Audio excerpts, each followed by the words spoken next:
Good afternoon, everyone. Here's a list of the need-to-knows on Vault 7. This morning, the Wikileaks released the largest ever publication of confidential documents on the agency. Since it can be quite difficult to search through the data yourself, we are assembling a list of the most notable information. Number 1. The CIA can masquerade its malware as belonging to a foreign intelligence agency.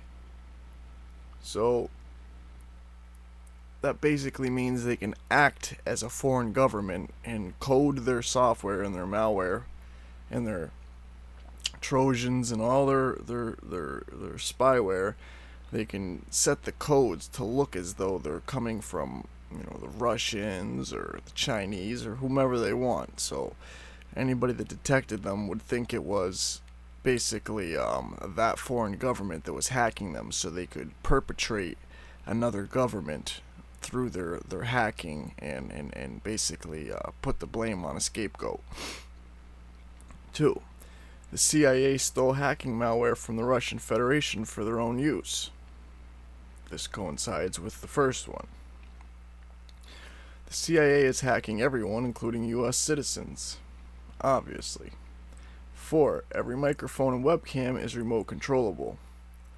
That means that there is a constant stream of audio and data coming from every device. It isn't just people at random, it's every single person, every device that they can do it on, they're doing it on, and have been doing it on. This list isn't things that they can do, it's things that they are doing. That's why they can do them. So they're constantly streaming the data and audio, and everybody's within a microphone and a receiver, all day long. So they're constantly just streaming.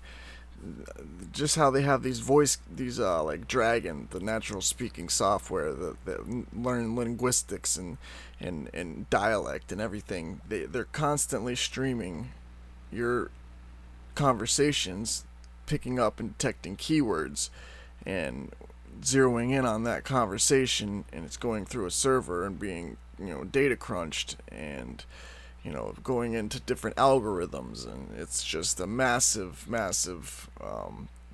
transfer of information. Number 5. The CIA exploits have been leaked internally and can be used by unauthorized people to gain access to virtual anything. So that means they're out on the black market, hackers, anybody can get them, anybody has it. These are codes, this is information. Once you have this specific information, you can use it to, alter the computer. It all comes down to these systems. Number 6. CIA malware can infiltrate iPhones, Androids, Windows phones, and even your smart TV. 7. The U.S. consulate in Frankfurt is a covert CIA hacker base. The base in Frankfurt is the hacker base for everything coming out of Russia and China and all their overseas endeavors. Number 8. The CIA created air gap jumping viruses that infect CDs, DVDs, flash drives, etc.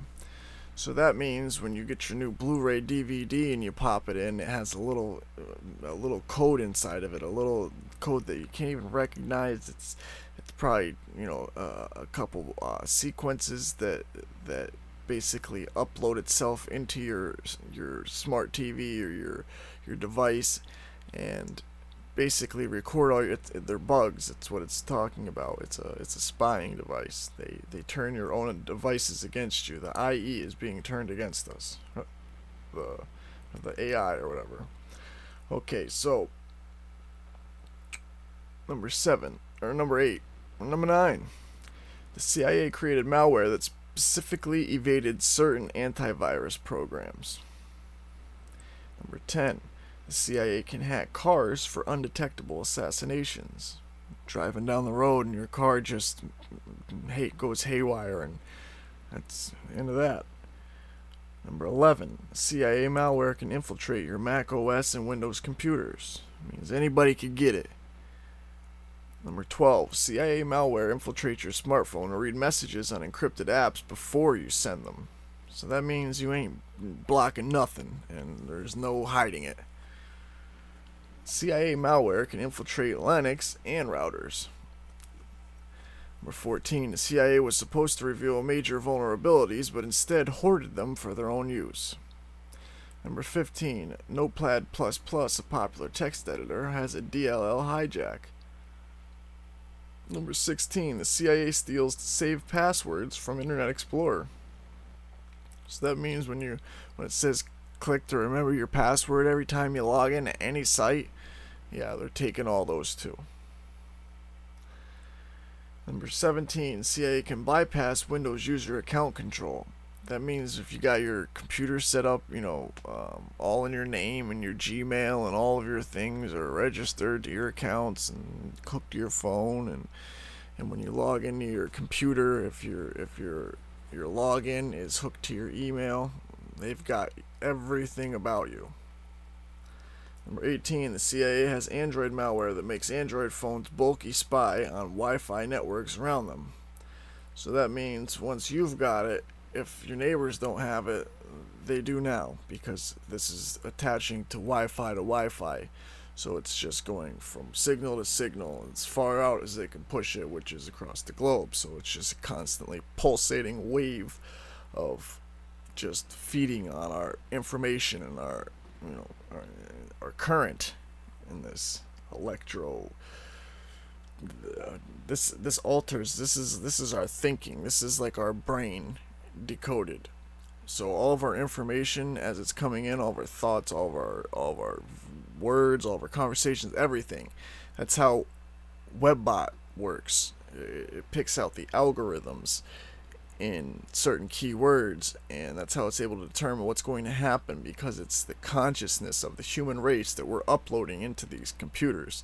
So the internet is smart, and they say that there is no such thing as real artificial intelligence, but I assure you that by controlling all this information, it's like a giant operating system for the brain. And that's how they're using these quantum computers, because this translates to quantum computers, if people understand where this is going. So the only way that they can process all this information is with these quantum computers, D-Wave, all these.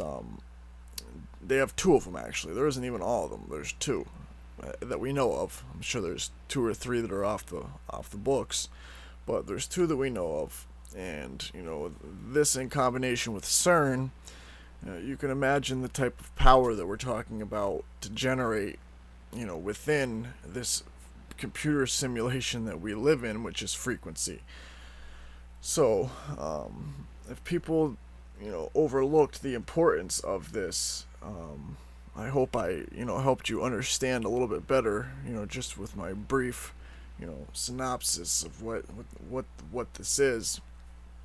But the truth is coming out, and people are just overlooking it because they don't realize the way that it ties in and the way that the pieces fit.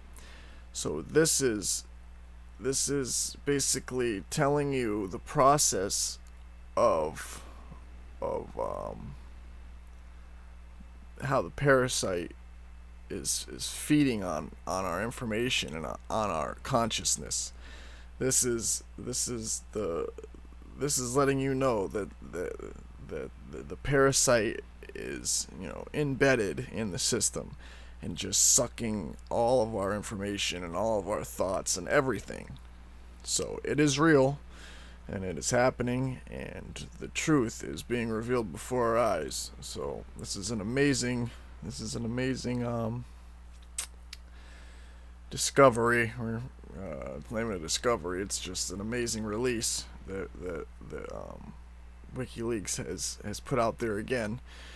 So with that, stay vigilant, stay tuned. I'll be posting some more updates on this stuff after I get done reading as much as I can. So stay tuned.